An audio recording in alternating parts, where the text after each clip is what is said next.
eureka moment. Being like, wait, perhaps people who have jobs might actually like their job.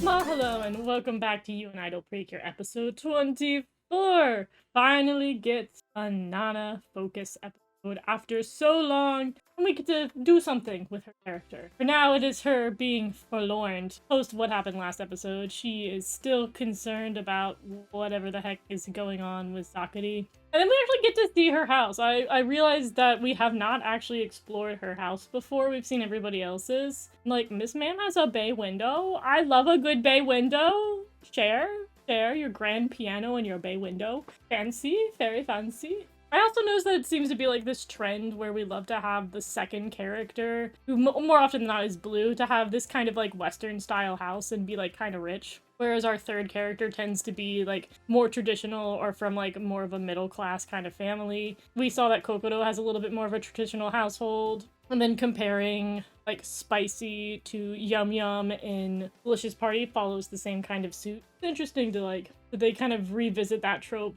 especially if they keep color coordinating it the way that they do as well. And keeping up with our flair of Western style stuff going on, we've got some macarons. What I can only assume is like probably kind of like a lemon slice. I approve. And so do our little fairy friends. And nonetheless, we have our instigating incident for this episode being that Uta saw an ad for the sunflower fields and has decided that that's going to be our summer activity, which is a great time for me to pivot and talk about the fact that I have now put up my first ever vlog on this channel. And it's also about doing summer things, getting that summer checklist knocked out. So the timing is just immaculate. It all falls right into place. So if you're interested in that vlog, you should check it out. Otherwise, back on to the episode. Uta's suggestion seems to kind of help snap Nana out of this little funk that she's in, and we are now off to our little vacation-y moment of the season. And one thing that I assume that they're doing this because it's a kid show, but I'm kind of confused at why Nana is. Like, she seems to be very stuck on the way Zakkuri reacted last episode, which is kind of funky for her character because they keep framing her, and they even do it in this episode, as being the most perceptive team member. She should be the first person who clocks the fact that Zakkuri is just being a little tsundere, and he's conflicted between his job and then not wanting to do his job. Like, I don't think it's that deep, but of course we have to have her be like, I don't know what's up with him, I think he doesn't like his job. And I'm like, okay, thank you, Captain Obvious. But like, we'll let you muse on it. You're smarter than that, but we'll let you muse on it. But one thing that I do like that this episode does, and I do think is a nice thing that we have in general in the franchise, is the way that they're handling Nana's character when they actually acknowledge that she is perceptive. Because one thing that I think sucks about the writing for a lot of these secondary characters is that all of them typically have the archetype of just being very soft, kind, and gentle, which the writers constantly put themselves in a hole with that character because they're the nice character, but they're not supposed to be nicer or more helpful usually than whoever their lead is. With Hagato being one of the seasons that I think is the biggest example of this, where Anjay's whole bit is that she's the nice, soft girl. But we can't have her being the, like, more helpful character than Yell, because Yell's thing is finding people and helping them out and being very proactive and being helpful. So oftentimes these characters tend to get left behind. But in this season, they don't do that. Uta, by all means, is someone who is helpful and is willing to work with other people. But it's significantly better to have, in my opinion, this soft girl archetype that Nana has be the person who's acknowledged as being the most helpful. And the girls all talk about that. Both Uta and Kokoro point out that Nana has had a history of being incredibly helpful and very conscientious of around her. They give her the spotlight that she deserves for being this archetype that normally falls the pink lead of the show. The writers gave Nana room to say, hey, you're somebody who's super helpful. And again, the reason why I think it's better that they give this sort of kindness and conscientious role to typically the blue archetype, but it's usually just the second character in these shows, is because Nana is perceptive, and that's something that they don't usually do with the pink characters. The problem with the archetypal pink lead is that they're supposed to be as dumb as bricks. They're supposed to have no awareness whatsoever, and I find that characters that do have an awareness and then help people is just more compelling to me storytelling-wise. It's 100% like a personal preference, but I much rather have a character like Nana who's being nice and kind to a character and is aware of why she's being nice and kind and is aware of how upset they are or what's bothering them, versus the archetype where you have like a pink lead who sits there and sees someone in trouble but has no idea what's going on and they just do something doofy, and then that doofy thing just happens to be the perfect thing for them to do to cheer up the other person, but they still have no awareness of what that person was sad about. So for me, I like a more aware character. I like a more intentful character. And I'm glad that this series is allowing Nana to be that. I do think it will eventually get shoehorned back into like that being Uta's thing, is being nice and helping those in trouble. But I like that they gave Nana room to do that, and I do think that's kept her more inclusive, despite her not really having a lot of focus and not having a lot of character. I think giving her that role has been great, especially with somebody like Metadon. Like, I honestly adore the fact that Nana's the one who gets Metadon, and she completely sees right through Metadon. And I honestly would like to see more of that. I think it would help to keep her in the loop, and it's keeping Nana from turning into a Kiranjay, if you know what I mean. Back to the writing being kind of funky for this episode. She goes out and she walks into the fields and sees the sunflowers, and she has this kind of eureka moment, which I find kind of odd that she's like having this eureka moment, being like, wait, perhaps people who have jobs might actually like their job and are passionate about it and want to do their job. And maybe people who aren't passionate about their jobs should not do their jobs. Like, this is kind of a weird eureka moment that they have here. But again, I think this is just a children's show, like, beating you over the head with the lesson and just, like, really painting it out for the children. In the meantime, we do see that Metadon, once again, is proving to be, like, the best partner, because she takes good photos. Like, she's going so hard with this photography right now. Like, Puridoon's looking real good. We are getting some really in-focus images of these sunflowers. Like, she does not come up short when it comes to trying to be the best domestic girlfriend she could possibly be. She is the supportive girlfriend all the way. And then we have a cute little moment where they try to take, like, a photo with everybody, trying to showcase, once again, that this camera has a camera stand, which, mind you, I want to point out that as somebody who, again, owns this camera, the stand is removable and works for other cameras. It's not the strongest stand in the universe, like, it's really only supposed to carry the weight of the not GoPro we have going on here. But, like, this stand, it's a standard camera stand. I'm very impressed that they didn't try to, like, reinvent the wheel and you can use it on other cameras. It's been kind of nifty. And then we meet Miss Summer. Miss Summer, who is the lady who's super passionate about her sunflowers, and she's like, I enjoy working in the fields. Gasp. We never saw that coming. That's crazy. Loving your job? Insane. And she's nice enough to help them. And we just get, like, one of these cute shots. And again, this is one of those images that has that very subtle texture on it that they use,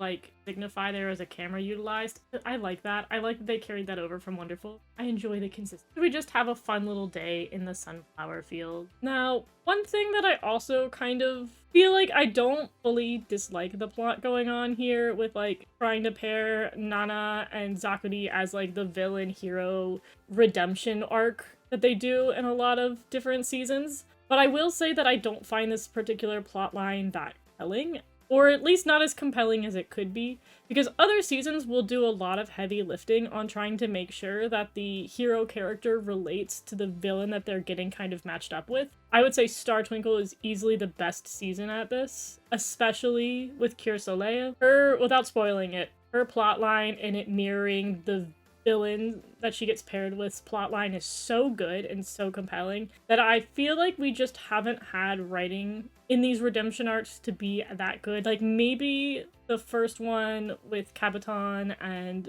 Cure Sky was good as well, but, like, again, I think Star Twinkle knocks it out of the park. I feel like we could have had that with Nana. I feel like there could be more relation with Nana and having her storyline make sense to Zakkuri's plotline. But it kind of just feels like we've smushed these two characters together and there's not been a lot of rhyme or to it. Like, Zakkuri's whole bit is that he's just, like, the low-hanging fruit plotline of an overworked guy. We've never seen that before. That's never happened, especially in anime. We've never had a plotline where a character's whole plotline is, I'm overworked and I don't like my job. Never before has that been seen. But it would have made so much more sense if they had rewritten Nana's plotline in such a way that it, again, mirrored that. But I'll elaborate on that. But I'll elaborate on, like, a potential way they could have handled that in a minute. In the meantime, we have a new villain introduced. Finally, I'm so glad that we're, like, picking back up the plotline for the antagonists. And for the next couple episodes, it looks like they're going to make more sense, and we're not going to shoehorn this in to the last 5 episodes of the season.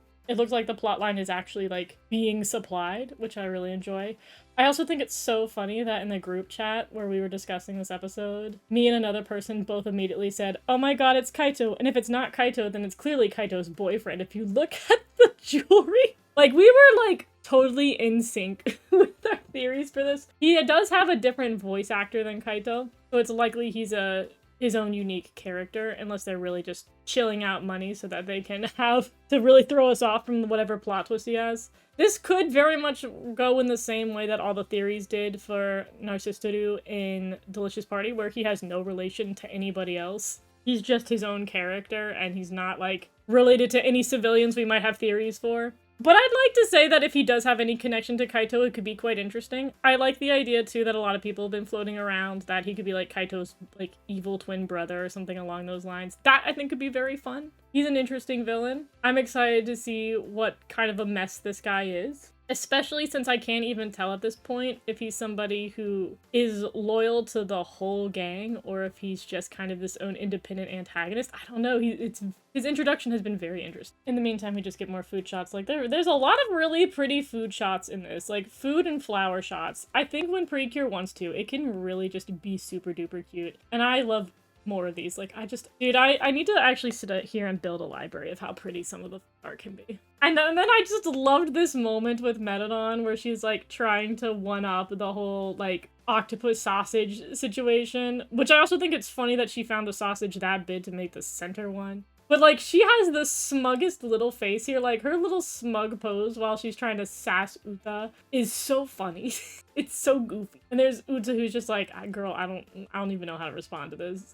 It's a funny little break. But back to our regular scheduled program of Nana and Zakkuri. Here's how I would have written it to make this plotline, like, a little bit more compelling. First of all, we would take Nana. I would stay more committed to her plotline in regards to piano and have rewritten it so that maybe she would have this bit where, because we learned that she has anxiety with piano. We learned that she has, like, pressure on herself. What if she tried to double down on that pressure and over-practiced? Like, she just kept practicing incessantly, like, had a whole episode dedicated to practicing too much, and then found that she was still messing up because, like, over-practicing. She's psyching herself out. And then we have a lesson where, like, Uta teaches her that you need breaks. And then she would carry that message on to when she ran into Zakkuri in the park last episode and said, hey, you need to take breaks. Because the way that her character is set up now in the series, there's, like, no soul behind anything that she's said thus far. Because Nana is not somebody who's had really any issues with overworking. She's had issues with anxiety, but not specifically overworking. And we also see that compared to most of the group, she's just incredibly hardworking. I mean, every other second, she finds somebody, like, damsel in distress kind of moment, or just, like, something around town needs assistance, and she just is like, yeah, I'll help out, and then does it. She just already has kind of, like, a perfect, from what it seems, work-life balance. And then when she sits there and tells Zakkuri, you need to learn to take a break. Breaks are important. It's like, okay, Captain Obvious, thank you for pointing out that breaks exist. There's just, like, there's not a push behind those words. And again, I feel like they could have just written it so that that stuff paralleled a little bit more. Like, I would happily replace the 7 Wonders of Nana episode with one where she just, like, learns that lesson of work-life balance, and then through Uta passes it on to Zakkuri. Like, I would, like, a lot of series have done that too, where they've had some kind of message that the hero teaches to somebody else, but then, like, it's got a bigger impression when it kind of, like, baton passes that message and really shows that the character ingrained it. I just wish they had done that here, because otherwise Zakkuri's character and his relations to the, like, team has been kind of all over the place, because he had more of a focus Kokoro and Kokodo's debut when she became Kyun. And I honestly thought he was going to get paired up with her just because he had more focus and had more speaking lines during that. Like, he also was present for Nana's debut as Wink, but, like, it just didn't have the same oomph as the 2-part episode for Kokoro. So for the most part, this has just been kind of mid, I think is the best way I could put it. In terms of like villains that got redeemed, this one was kind of mid. I liked Cuddy's a little bit better. And we have this whole thing where he tries to like give her back the handkerchief that she gave him before. And he messes it up and he's all stressed out because he can't keep his cool in front of his idol. And Nana like recognizes that he is like this is the first time he's trying to do something that he actually wants to do and not something that he's forced to do. As well as I do like that they tried to parallel it here to Uta's singing, where Nana does have this moment where she's walking in the sunflowers and she doesn't quite... It's like this moment where she doesn't even understand her own lyrics. She's like, what's the meaning behind what's the passion behind what I sing? And then here she's like, I finally understand what the words mean. I thought that was kind of cute. I'd like to see that continued. If they do it with other characters, I guess Kyun would be next. But I do like that tie-in a bit. Then we get to see our new villain. And he very interestingly, instead of like cutting the shine within people's hearts, we have him create a dark bow from the negativity that exists in people, like the darkness and like I guess anxiety here. And he has this pretty awesome villain summoning animation that I really liked. It kind of goes like pretty dang hard, but I think it's because they work a little bit harder at the pretty boys when they get to be villains. And then poor Zakkuri looks like the ugliest little rooster. And thus our fight ends. Also, he's sitting here using a beam. I'm sorry, that's somebody else's move. Are we stealing the beam attack? Who are you, Kyun? Your wing shield actually works though. Like points where they're deserved. The shield does not fall, and she manages to hold out. And then we get the little hooty-doo moment where we get to cheer on Wink to encourage this battle to succeed. And yes, Queen, give us absolutely nothing. Also, I'm gonna point it out. I'm gonna say it. Congratulations, everybody. We are now at the point in the series with Metadon that we've moved her character development back to the way it was right before she became Cure Kiss. We've now hit the equilibrium point. We walked all those steps back when she turned into Cure Kiss, and now she is exactly at the same point that she was at the end of the volleyball episode. So now she has to move forward, right? Like, her character development has to start actually progressing now, because we've equaled out. There's nowhere but up, am I right? She has to get better. Unless they reset her again and I'll scream, but she has to get better now! I will say though, in the middle of the fight, this Wink right before she like goes in for the kill for Zakkuri is kind of cringy. It's kind of like her being like angrily winking. I feel like it's not doing what it needs to do. She winks later on in the episode and it's better, but like, I think a frown wink, a screaming wink, I don't think it has the same power as a right. She just looks like she got dirt in her eye. This didn't do what I think it was supposed to do. But nonetheless, we wrap it up, we save Zakkuri, huzzah. She cleans the handkerchief and is like, hey bro, you can have it. To which he saunters off like Cuddy did, and they're just like, well bye, I'm not like we're gonna see you in the next episode or anything like that. Ooh, see you soon, buddy. He also does the tsundere thing again, where he's like, I hate you, but like, now she knows that it's a tsundere thing, and I'm like, okay girl. You knew from the beginning. You knew last episode when he yelled at you. He didn't really mean it. Like, let's be so for real, Miss Nana. But that will wrap episode 25. For people who are watching this as this comes out, the next episode 26, as I'm playing catch up, will come out tomorrow. And then I'll be all caught up. So I hope you can wait for me then to give you the 26 feelings. Nevertheless, I think it's nice that we finally got a Nana episode, and I think they've done the best that they can do with the way that they've handled her character, but I also think they've paved the way for her character to maybe be more consistent, have something going on there. I also think that they now have more room for her and Metadon to continue digging into that friendship a little bit more, digging into the meaning of what that could be. The two of them could be very strong allies. Like, I'm getting a little bit of that reminiscent energy from long ago with Kurumi and Karen. I sense that we could have something like that, but less sassy. We shall see. But I will see you guys soon in the next episode. So until tomorrow, bye!